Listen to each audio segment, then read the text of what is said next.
ये वाला जो क्वेश्चन है, इस क्वेश्चन के 3 पार्ट्स हैं, ठीक है ना, 3 पार्ट्स करने हैं। इसके अंदर लिख रखा है 220 volt and 50 hertz AC supply is applied to 100 by pi milli henry inductor. Inductance दी हुई है आपको, इंडक्टेंस दी हुई है 100 by pi milli henry into 10⁻³ henry हो जाएगा। ये इंडक्टेंस दे दी। Consider the initial phase angle of the voltage at t = 0 0। Phi initial 0 दिया हुआ है, इनिशियल फेज एंगल आपको 0 दिया हुआ है। आपको फाइंड आउट करना है, आपको फाइंड आउट करना है इसके अंदर v as a function of t, ठीक है, ये आपको बताना है। Current as a function of time, current as a function of time, और आपको बताना है average value of current over 1 cycle. तो 0 हो जाएगी यार, इसके अंदर average value of current over 1 cycle तो 0 हो जाएगी, सिंपल सी बात है। वो तो कोई भी एसी हो, मतलब उसके अंदर average value of current over 1 cycle 0 हो जाएगा, यानी इसके थर्ड पार्ट का जो सोल्यूशन है ना, वो तो 0 आ जाएगा आंसर। ये तो सिंपल है यार, ठीक है ना। ये तो हो गया। इसके 2 पार्ट सोल्व करने हैं, ये वाला, ठीक है ना, ये दोनों पार्ट सोल्व करने हैं। देखिए कैसे करेंगे इसको, ऑप्शंस देखने की जरूरत नहीं है इसके लिए। अच्छा, इनिशियल फेज एंगल करंट का 0 है, राइट। एक काम करो, इसके अंदर सबसे पहला स्टेप है एक्सेल निकाल लो आप। एक्सेल, एक्सेल की वैल्यू हो जाएगी ओमेगा एल के बराबर, हो जाएगी ओमेगा एल के बराबर। ओमेगा कितना दे रखा है यहाँ पे, ओमेगा दे रखा भाई यहाँ पे, फ्रीक्वेंसी दे रखी 50 हर्ट्ज। तो यहाँ पे जो यहाँ पे न्यू दे रखा है 50 हर्ट्ज, ठीक है। अच्छा काम करो, ओमेगा होता है 2 पाई न्यू, ठीक है ना, 2 पाई बाई टी। देखो ओमेगा होता है 2 पाई बाई टी, तो 2 पाई बाई टी 1/t को न्यू लिख सकते हो, तो 2 पाई न्यू लिख सकते हो आप। Omega can be written as 2 pi nu, ठीक है। न्यू दे रखा है 50 हर्ट्ज, न्यू आपको 50 हर्ट्ज दे रखा है, 2 पाई इंटू 50, यानी ओमेगा की वैल्यू कितनी आ गई यहाँ से 100 pi. This is the value of omega here, ये आपके पास ओमेगा की वैल्यू आ गई 100 पाई के बराबर। This is the omega here, आपके पास ओमेगा आ गया निकल के, ये निकल के आ गया 100 पाई के बराबर। This is the omega here.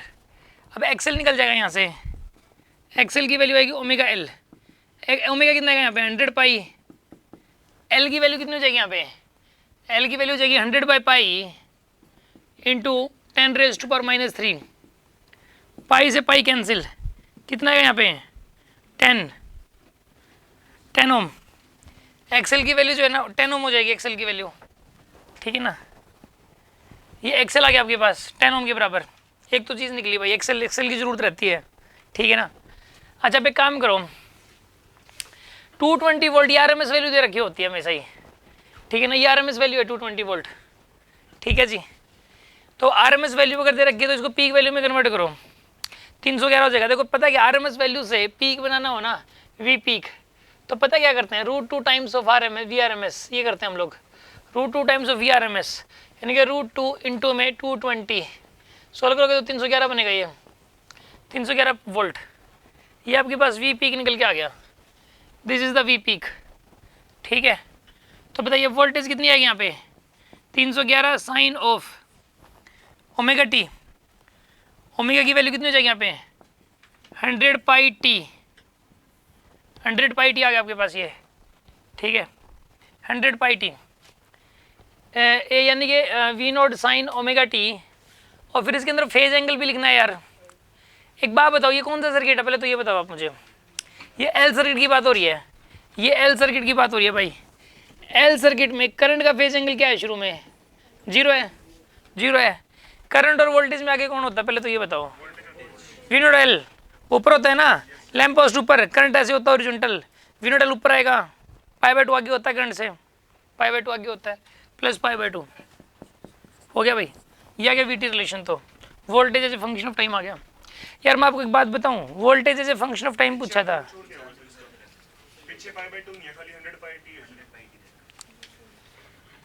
ये एल सर्किट है ना, ये एल सर्किट है। तो अगर ये एक सेकंड के लिए पहले तो ये देख लो एल सर्किट एग्जैक्टली, तो एल सर्किट है। अच्छा initial phase angle of current 0 नहीं दे रखा, initial phase angle of voltage 0 दे रखा है इसने, वोल्टेज का इनिशियल फेज एंगल 0 दे रखा है, करंट का नहीं 0 दे रखा। तो वोल्टेज का 0 दे रखा है तो यहाँ पे तो 0 ही लिखोगे। अब करंट का -π/2 लिखोगे आप, यही आंसर आएगा इसका, दिस इज द आंसर। इसमें वोल्टेज का इनिशियल फेज एंगल 0 दिया हुआ है तो इसलिए +0 लिखोगे आप यहाँ पे, क्योंकि पता है क्या, जो वी नोट एल है ना, जैसे वो बनाते हैं ना स्टैंडर्ड फेजर डायग्राम, उसमें उसी को रेफरेंस मानने के लिए बोल रहा है ये कह रहा है कि जो स्टैंडर्ड फेजर डायग्राम होता है इसके अंदर देखो आई नोट इधर होता है, वी नोट आर इधर होता है, वी नोट एल ऊपर होता है और वी नोट आर नीचे होता है, वी नोट सी फॉर कुआं नीचे होता है। तो रेफरेंस ये उसको मानने के लिए कह रहा है, वी नोट एल वाले को, इसको रेफरेंस मानने के लिए कह रहा है। तो वी नोट एल रेफरेंस के ऊपर ही है।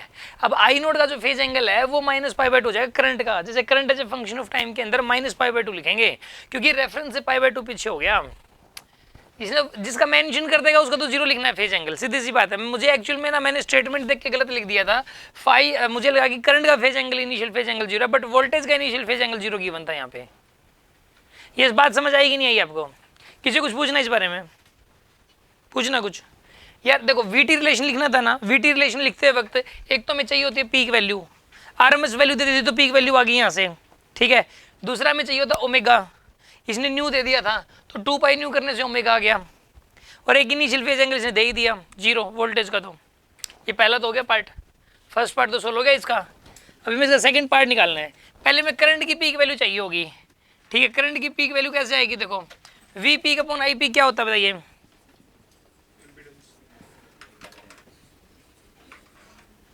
We peak upon I peak क्या हो जाएगा यहाँ पे?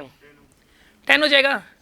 We peak upon I peak की वैल्यू हो जाएगी 10, ठीक है। वी पीक है यहाँ पे 311, ठीक है, 311 है, और आई पीक निकालना है, और एक्सेल की वैल्यू 10 है। 220 √2 है क्या ये? तो 220 √2 डिवाइड बाई 10 हो गया, 22 √2 आएगा इसका, फिर 22 √2 आएगा। 311 को इसने 220 √2 ही लिख रखा है, तो 22 √2 आ जाएगा आई पीक। तो आई की वैल्यू आ जाएगी 22 √2, ये आई पीक हो गया। फिर साइन ऑफ ओमेगा टी यानी कितना जाएगा यहाँ पे? 100πt। फिर क्या लिखोगे बताइए यहाँ पे? -π/2 लिखोगे इस बार, -π/2। ये हो गया भाई, सेकंड का भी आंसर आ गया इसका। कोई डाउट है किसी के मन में? कर लोगे आप इस टाइप के क्वेश्चंस को? ये कितने स्टूडेंट्स को समझ आ गया? Okay good.